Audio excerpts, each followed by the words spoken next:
Bom dia! Aham, ok. Gosto da participação do teatrinho.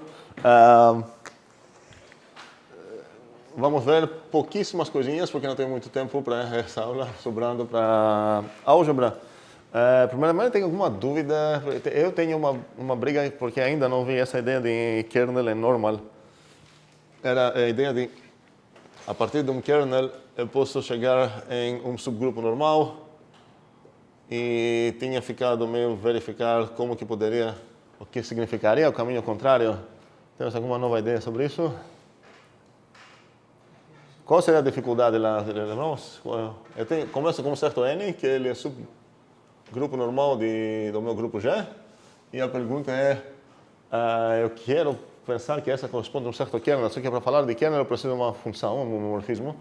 E eu não tenho um morfismo, certo? E esse morfismo, a ideia seria de onde para onde ele seria? De G para N? Não sei se faz sentido. Por que N mesmo? Porque N é um subgrupo de G. E aí a gente poderia fazer um grupo a partir do subgrupo de G. Um segundo. O fato de que tem um subgrupo normal, lembramos, espero isso. Na verdade, sem sequer ter a parte de normal, eu sei que ele particiona, certo? Meu mundinho em coclasses.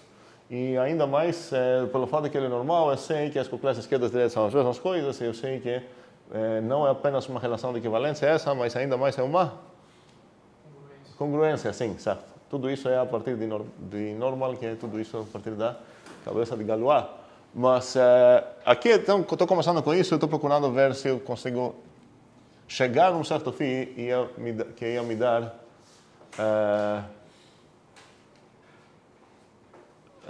o kernel dessa fim ia acabar sendo esse normal que eu tenho. Bien? Do G para o grupo quociente.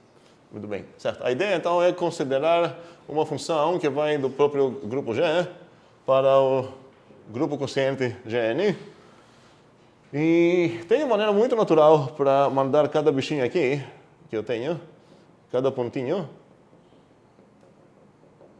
para um membro do grupo quociente. Para onde eu ia mandar esse cara aqui? Para o grupo dele pertence. Para o quê? A classe. A coclasse que ele pertence, certo? Vai ser aqui dentro. Chamamos isso de projeção também, não exatamente as projeções que a gente conhece, mas quando a gente tem um conjunto e a gente tem uma partição lá, tem uma óbvia função do conjunto inicial para o quociente que eu tenho, ou partição que eu tenho, onde associa cada membrinho aqui para a única, eu preciso aqui existência e unicidade, para a única parte que ele pertence da partição, ok? E então, realmente essa foi a última discussão que a gente tinha aqui, para onde que seria esse carinha, e agora é só verificar que essa coisa toda ia funcionar. Então, se eu pegar o kernel dessa coisa, eu ia voltar para o próprio n que eu peguei, e espero que agora faz mais sentido esse slogan que eu tinha falado lá, que kernel e coisas, subgrupos normais, são dois lados da mesma moeda. Se você tem um subgrupo normal, existe um morfismo, querendo ou não, e o kernel dele vai ser o normal que você escolheu, e vice-versa, cada vez que você tem um morfismo, se você olhar no kernel, isso vai ser um subgrupo normal. Então, não tem como ter um subgrupo normal sem ter também um associado φ com um kernel que vai acabar sendo o próprio n. Essa seria... Passaram muitos dias desde que eu botei esse desafio lá, então por isso queria discutir sobre isso. Quero rascunhar, bem rascunhar, eu vou deixar vocês demonstrar o caso mais simples, que não é um desafio tão grande. Isso seria, o caso simples seria caível numa prova. O caso completo, não. Também não é muito difícil esse teoreminha, mas preciso elaborar umas ideias um pouco mais. E antes de chegar nisso, quero chegar então no teorema de Cayley. E antes de chegar nisso, quero falar em geral o que acontece quando a gente está estudando certas estruturas matemáticas algébricas. Nesse caso, a gente estuda grupos, a gente estuda categorias, a gente estuda álgebras booleanas. Não sei se alguém brincou com as definições ainda ou não. E parece que o mundo dessas coisas pode ser muito caótico, tipo como parecem os grupos. Ok, os grupos podem variar demais. Alguém poderia falar, ok, mas no final das contas, o grupista está olhando nesse mundo inteiro de grupos a menos de isomorfismo, certo? Então, se eu tenho dois grupos isômorfos, ele não vai considerar que são realmente grupos distintos. Então, quando a gente está procurando achar novos grupos, obviamente, se um grupo que a gente está construindo acaba sendo isômorfo daqueles que a gente já conhece, a gente fala, ok, então ele é um deles, certo? Ele é a mesma coisa que a gente já considerou. A gente fez isso bem em detalhe sobre o S3 e o triângulo, certo? Simetrias do triângulo, ok? É interessante, para ajudar na nossa busca de procurar novos, não apenas para isso, mas enfim, para ajudar a nossa busca para procurar novos grupos, novas álgebras booleanas, novas categorias e tudo mais, se a gente tem algum teorema de representação, no sentido de, olha, qualquer grupo que você vai achar vai ter essa cara. Vai ser um desses caras que procura nesse mundo para você não ficar viajando demais. E o teorema de Cayley está dizendo que qualquer grupo que você vai definir vai acabar sendo subgrupo de algum dos SN. Subgrupo no sentido de isômorfo com algum subgrupo. Então, se você começa a falar, eu vou considerar como conjuntos pessoas e a operação vai ser tal e tal, blá, blá, blá. Beleza, talvez você vai conseguir definir um grupo, mas você poderia também definir o mesmo grupo com aquele que você definiu, olhando apenas para um certo SN. Não estou falando que necessariamente teu grupo vai ser um dos SNs, não. A gente viu que esse, por exemplo, não foi um dos SNs. Desculpa, o quadrado.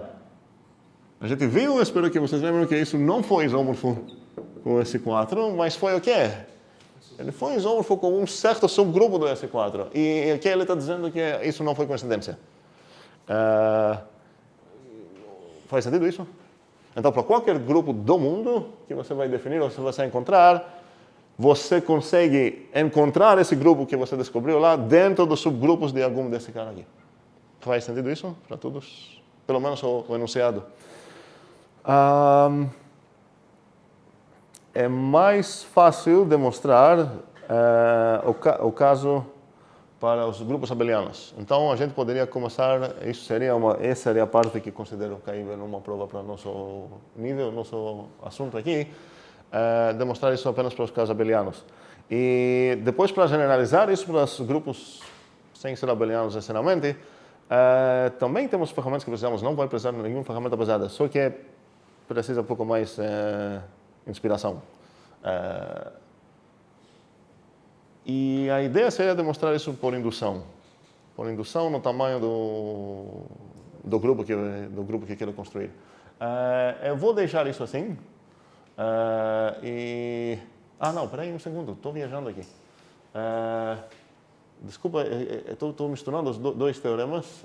O problema é óbvio, os dois estão começando com a mesma letra. Esqueça uma coisa que eu falei sobre abelianos, indução e tudo mais. Eu vou rascunhar um pouco a demonstração do que acabei de falar do Cayley. Você vai ver que não tem nada a ver com o que estava falando agora. O enunciado de Cayley é aquele que eu falei. O enunciado de Cayley é que qualquer grupo que você vai encontrar é isômorfo de algum subgrupo aqui, de algum desses caras aqui. Então, não vá lá procurar grupos em outros campos, pode só olhar aqui dentro.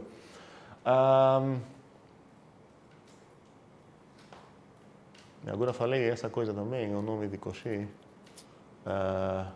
Ok, tá. O teorema de Cauchy está dizendo que se você tem um grupo que tem uma ordem, certo? N, não sei, e você achar um primo que divide esse N, você consegue achar um membro do teu grupo que tem ordem S'.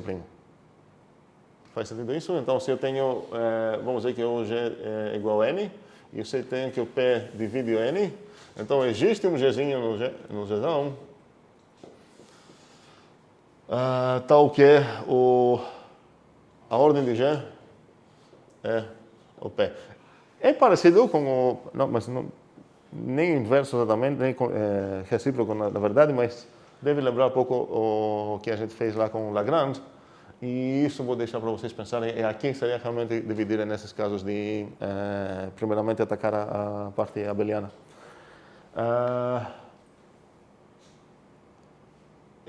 Agora, esse teorema de Cauchy é realmente interessante para a teoria dos grupos. O teorema de Cayley, mesmo que foi formado para grupos, e quando Cayley formou isso, não era tão estabelecida a noção de grupos. Até aquele momento, o Galois, que foi o primeiro de introduzir grupos, estava considerado só esse tipo de grupos, simétricos. Quando caiu na mesa uma definição não necessariamente envolvendo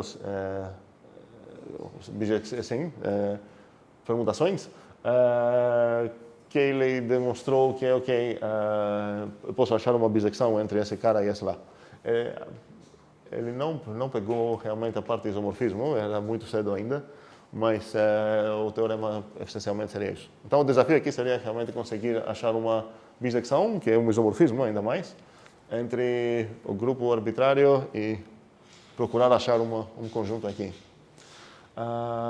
Ideias sobre onde que eu vou procurar achar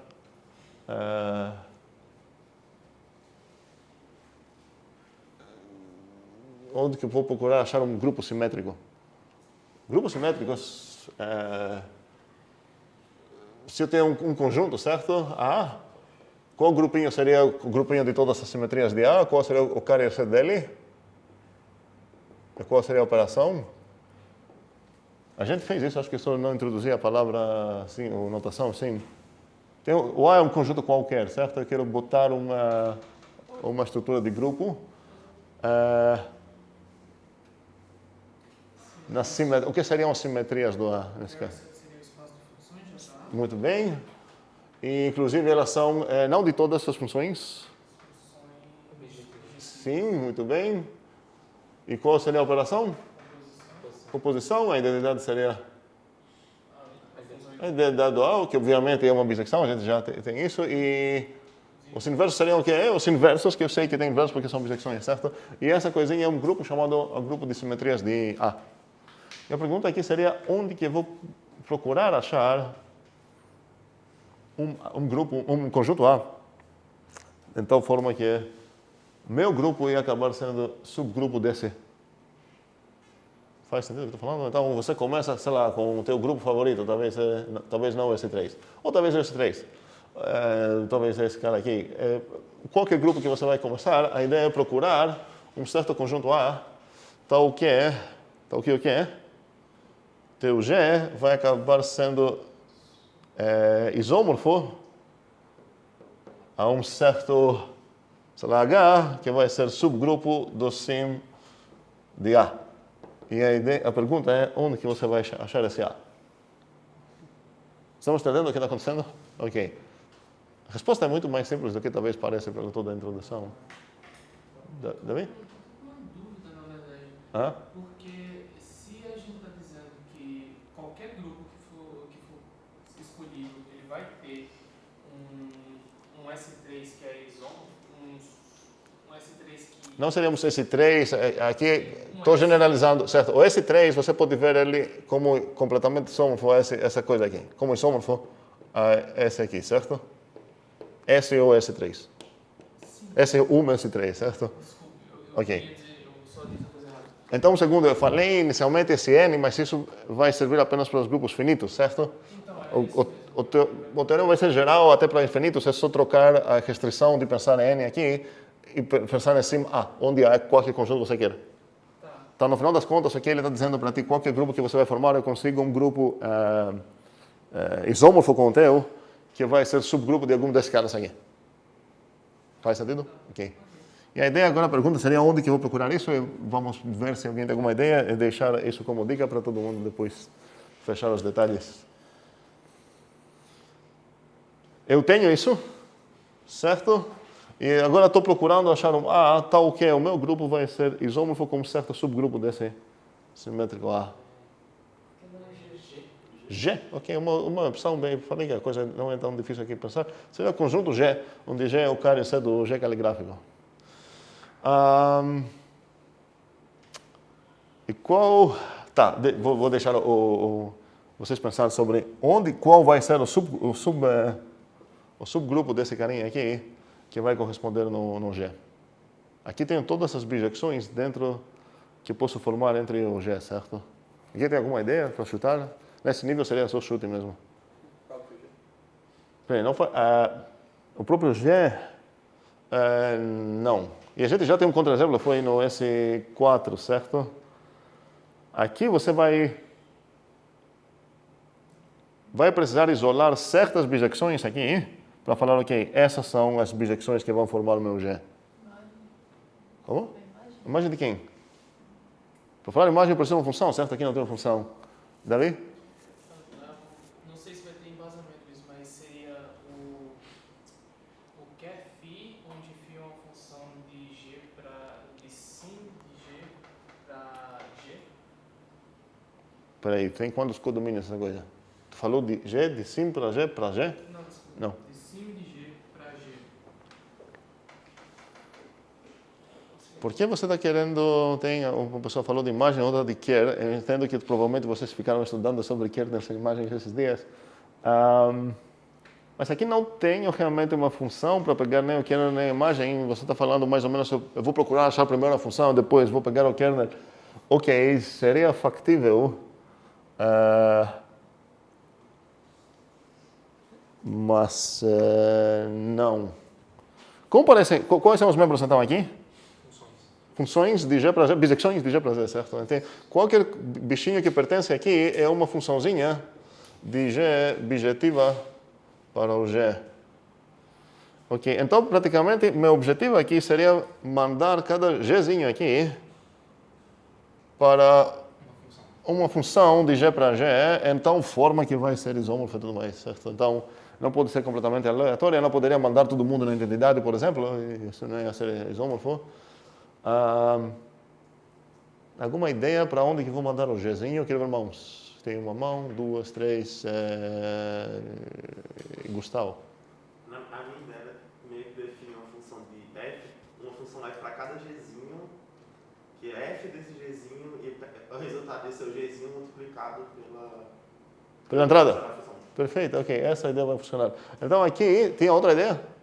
Não? A mesma? Ok. Aqui, vou mandar o G para quem? Para o G vezes. Ou poderia para o vezes G. Eu preciso fazer uma escolha aqui, porque não estou no grupo abeliano, certo? Então, outra coisa é essa função, outra coisa multiplicar pela direita. Mas aqui estou associando essa funçãozinha aqui seria o quê? Ela vai do grupo G para o sim G, certo? Mas para falar que esse, por enquanto, é apenas um chute de Gustavo, certo? Para falar que essa coisa realmente funciona, primeiramente preciso saber que tem o tipo certo. E isso já foi como antigo, acho que a gente já resolveu, mas não tenho certeza. Então precisamos de verificar o quê? Que todas essas aqui, é uma para cada G, certo? Todas essas aqui são realmente bijetivas, certo? Então a primeira coisa que precisa demonstrar isso, eu vou precisar me preocupar que essa coisa vai ser realmente... O que ia acontecer, por exemplo, se eu pegar dois carinhas aqui, o GH, para onde que essa coisa ia ser mapeada? Ia ser, pela definição assim, ia ser no GH vezes algo, certo? E se eu pegar o inverso aqui, para onde ia ser mapeado? Para o G menos 1. Multiplicado por lá. E agora a pergunta é, será que essa coisa realmente inversa dessa? Será que é... Porque preciso mostrar que é um isomorfismo, certo? Então, eu precisaria... Porque aqui tem inversos também. E aqui tem aplicação também. É operação. Então, preciso verificar que, peraí, se você pegar o inverso aqui e depois fazer a coisa de Gustavo, seria a mesma coisa de primeiramente fazer a coisa de Gustavo e depois pegar o inverso aqui? E aqui também é a mesma coisa. Se você pegar dois bichinhos aqui e operar... e depois perguntar qual é a coisa correspondente de Gustavo. Ou, se primeiramente cada um deles perguntar Gustavo qual é, e depois operar aqui significa o quê? Compor, certo? Então tem essas coisas para verificar. Mas verificando essas coisas acabou. E não tem nada muito mais pesado aqui. E, em geral, tem teoremas de representação. Esse é o primeiro e mais famoso. Teoremas de representação para várias estruturas. De Stone é conhecido bastante sobre as Boolean álgebras, e eles estão falando, agora vou solicitar ideia, tipo, que ele falou, ok, não procure qualquer outro canto que não sejam grupos simétricos. para achar novos grupos e tudo mais. Vai ser um subgrupo, não necessariamente idêntico, mas vai ser um subgrupo de algum deles lá. Então, foque tua busca nesse canto lá. Seria injusto falar sobre álgebras booleanas. Não sei quem de vocês já procurou nos commons para ver algum exercício. Então, talvez antes, e para completar essa parte, faria sentido definir a estrutura de uma álgebra booleana. Então, eu vou ter aqui, qual seria a assinatura dela? Eu vou ter novamente um conjunto, eu vou ter umas operações e uns constantes aqui. Eu vou precisar dois constantes que eu vou chamar de 0 e 1. Posso chamar também de bottom e top, pode ter vários nomes, não importa. Vou precisar duas operações binárias e uma operação unária, que eu vou denotar por, não sei como, tio. Ok. Quais são os tipos que tem aqui? O 0 e 1 são B. Esse carinha e esse carinha são B cruz B para B. E esse carinha aqui, B para B. Esse é chamado, tem vários nomes, um nome seria join e esse também seria meet. Mas também e podemos pensar que são influenciados pela união e interseção, e esse aqui é chamado complemento.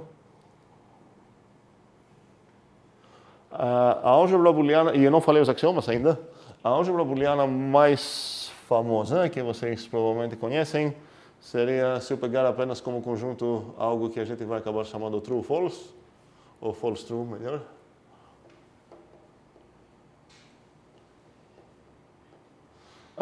E onde esse é definido para ser a operação booleana, como a gente chama de disjunção, e essa seria a operação booleana de conjunção, e essa seria o not, certo? A negação, certo? Aqui dentro. Mas essa é uma álgebra booleana extremamente, mesmo que é super famosa, mas extremamente pobre, sim. Só tem dois carinhas, certo? E podemos ter álgebras booleanas infinitas e tudo mais. Não falei as leis, agora nem vou falar as leis, talvez antes de ver as leis faria sentido tentar adivinhar quais deveriam ser as leis. Mas sempre que tenho um modelo na minha cabeça, certo? Quando estou começando a abstrair leis, nos grupos, o modelo que eu tinha foi o S3, tentei abstrair propriedades olhando no S3, mesmo que tenha outros grupos, como, sei lá, os reais aditivos. Eu não gostaria de me influenciar sobre os reais aditivos, porque é inferir muito mais coisas do que eu quero. E aqui, um exemplo de modelo para ter como guia seriam se eu tenho um conjunto A, eu pegar o power set de A, botar ele como um universo aqui, e a ideia seria quem ia ser o meu zero aqui? O vazio. Quem ia ser o meu 1? O próprio A. União. Interseção. Complemento. Complemento significaria que é A menos a coisa que você pegou, certo? E aqui temos o teorema de Stone, que está dizendo que qualquer álgebra booleana que você vai definir. Tem um A que o pai... Existe um... Sim, continua. Peraí. Talvez eu fui rápido demais para concordar.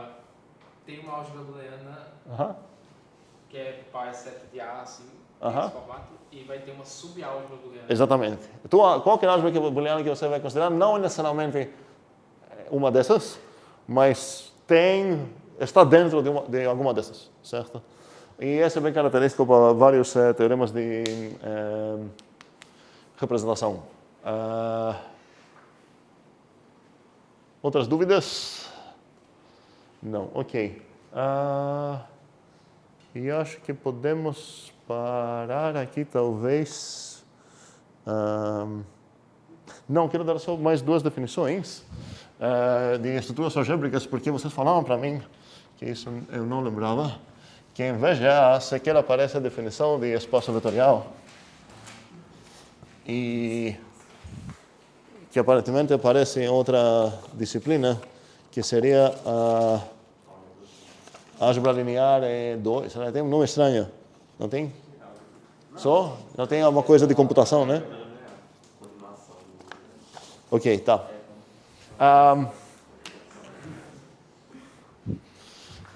Vou supor aqui que tenho um anel R. Qual seria a estrutura do anel? Vamos lembrar todos? Espero que sabemos disso antes da prova, né?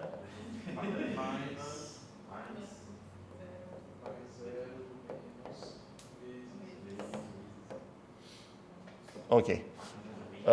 Ok, esse é um ring, certo? Ok. O I ou N também. E eu tenho também que eu tenho mesmo um grupo abeliano. Que seria, vamos chamar ele de, eu posso chamar ele de G. É comum aqui ver M, mas eu vou chamar ele de G. Que esse seria um G. E eu tenho mais aqui também. Eu quero usar outros símbolos para não confundir com eles. Tenho mais aqui, eu tenho o que mais? Sim, eu quero ter um 0 que eu vou chamar assim, talvez. E o que mais? E um menos, certo? Ok. Eu acho que as notações que tem aqui são essas também. Sim, ok. A ideia é que eu vou chamar esses carinhas aqui de vetores. Não, peraí. Tem duas coisas que eu estou tentando definir simultaneamente. Que essa primeira aqui seria o que significaria um módulo. Quando tenho um anel, um G. Agora, se eu tenho essas duas coisas, novamente não faz sentido falar nada sem ter uma coisa que interage entre essas duas. Então a ideia é que eu tenho realmente uma operação que vai de RG para o G. Costumamos, posso denotar ela, sei lá como, talvez pontinho, vamos dizer aqui. Costumamos chamar ela de scalar multiplication.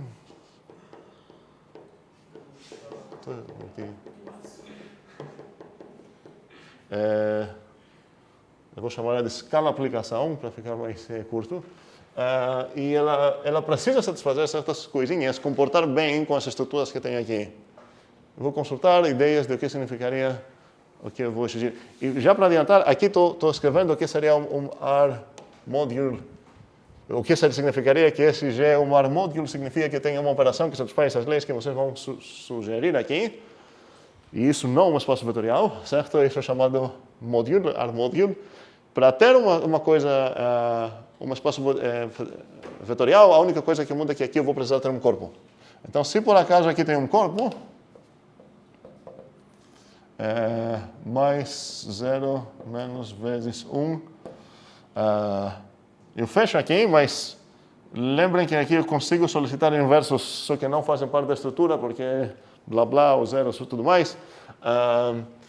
Então, se eu tenho um grupo abeliano junto, ou em cima, se vocês pensem melhor, sobre um corpo,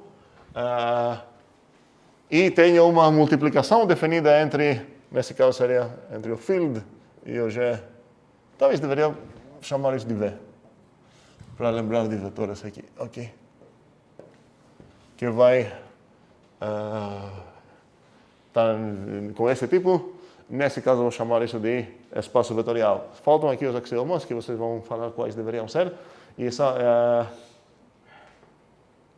aqui, ok, quando eu estou aqui, nesse mundo, eu preciso tomar cuidado porque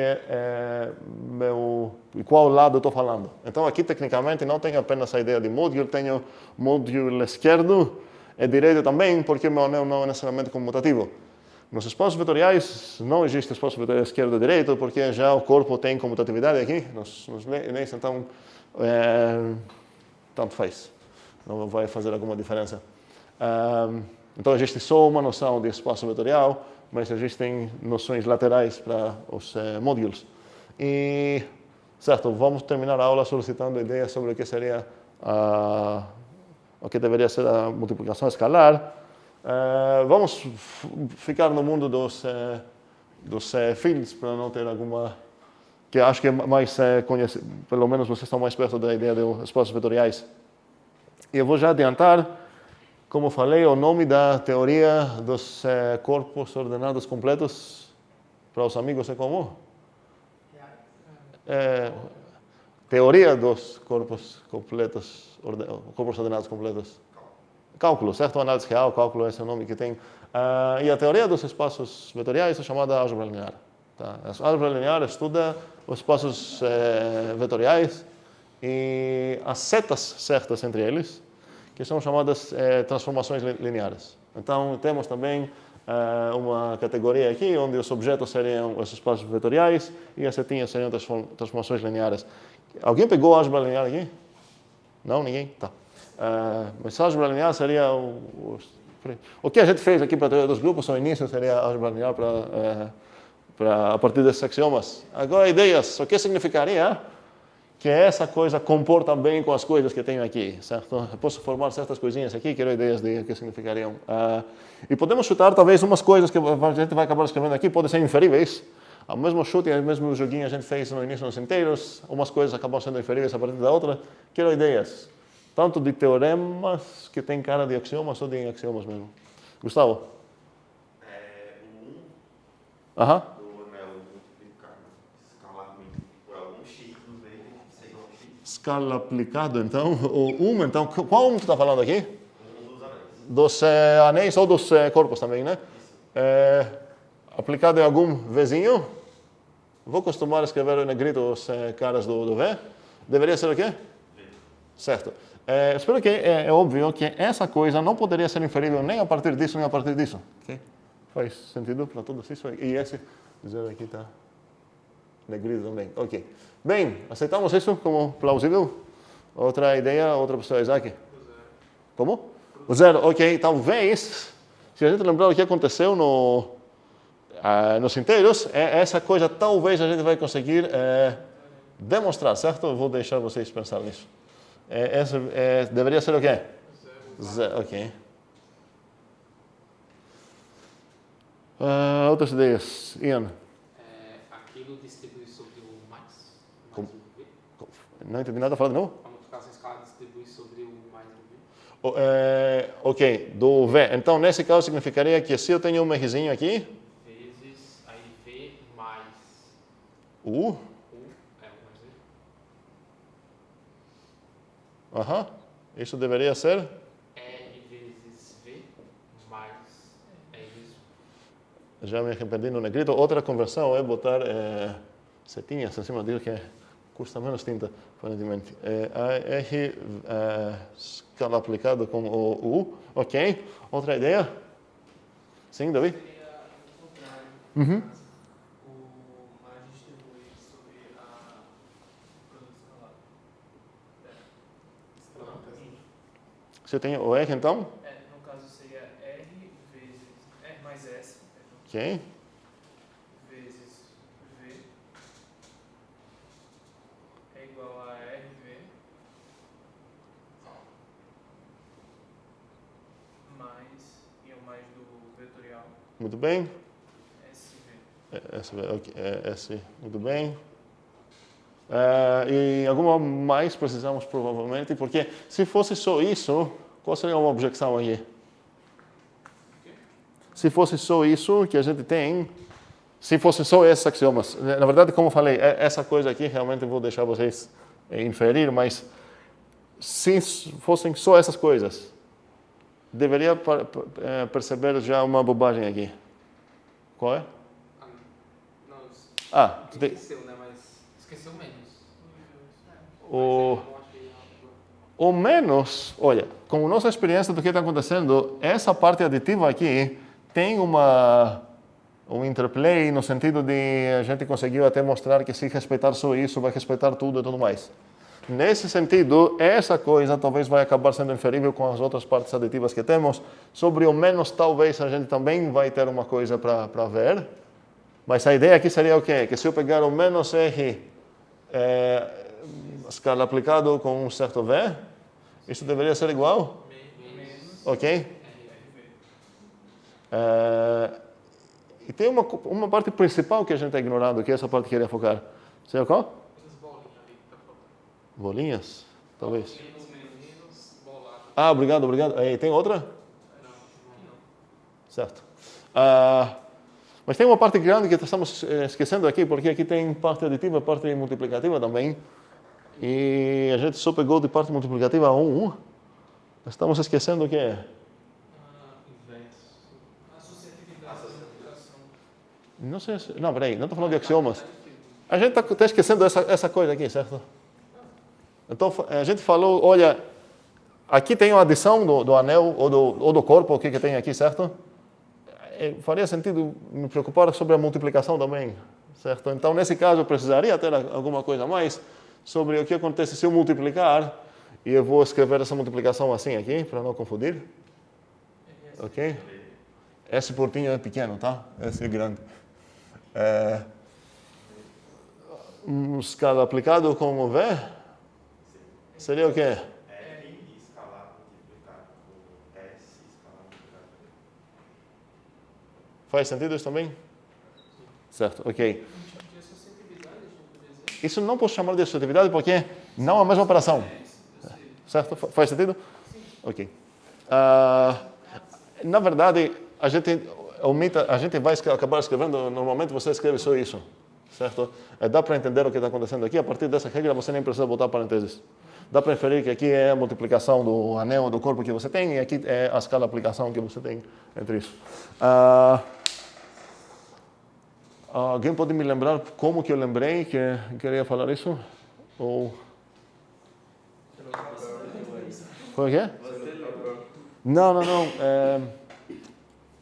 Eu falei, não, peraí. Qual era a penúltima discussão que a gente tinha que nos levou para cá? Estava dizendo que a gente não viu nem espaços vetoriais no material de VGA, quer dizer. Tá, ok. Não vou lembrar. Então, bora fazer o plique e bora sair correndo. Você quer saber enquanto você chegou nesse A gente vai ter mais uma aula, eu acho, de álgebra depois da prova. Espero que... Eu não vou avisar qual vai ser para garantir que todo mundo vai chegar aí. Eu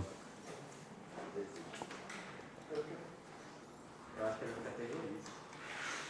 Se for assim do lado Q, de tipo fazer uma categoria no espaço vetorial. Aí a gente vai ter que... A pergunta é adivinhável? Não sei se era isso aqui.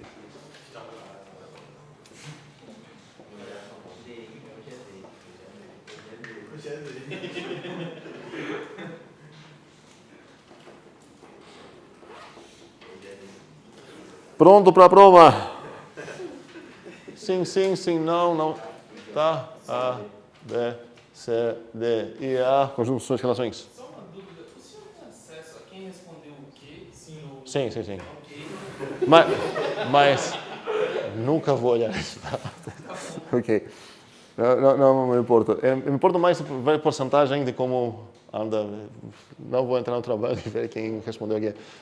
Danilo, Gustavo, Maria, Caio, Manuel, Juliana, Mateus, Isaac, Pedro, Ian, Carlos, Davi. 2, 3, 1, 6. Ok, até quarta-feira que temos 2 provas, galera. Esse sim tem cara de Carlos. Tem cara de Carlos.